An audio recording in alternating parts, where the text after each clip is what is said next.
यहाँ त कसरी घर चलेछ भन्नु अब सागर ब्रोले होइन टक्क लाएर त्यो गरिदिन्छ यतापट्टि जलनले बनाउँछ जलनको टक्क सजनले बनाउँछ अब उहाँ कुन चाहिँले सजनको मात्रै रियाक्ट हान्ने हुन्थ्यो क्या चारवटा घर चल्यो अनि त्यो लास्टको रियाक्सनको लागि लिएर सागरले एउटा ऱ्याप बनाइदियो भने चाहिँ फुल सर्कल क्या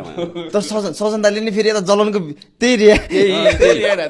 अब अनि त्यसपछि अब सजनको नि एउटा रियाक्सन हान्दैन अनि त्यो रियाक्सनमा चाहिँ सागरले एउटा ऱ्याप हान्नु पऱ्यो क्या तेरो रियाक्सन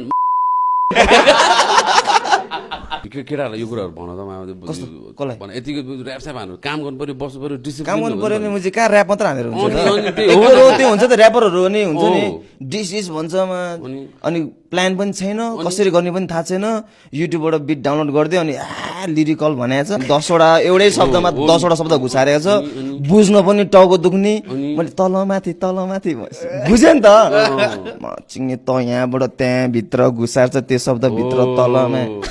मेरो प्रतिष्ठा प्रतिभा दौडिन्छ गतिमा जटिता कठिनता पठिता अन्तिममा उठ्निन्छ शक्तिमा बस्दिन अदिनमा बस्छु म अधिकमा प्रविडे ज्ञानी हुँदैन छ बुझ्यो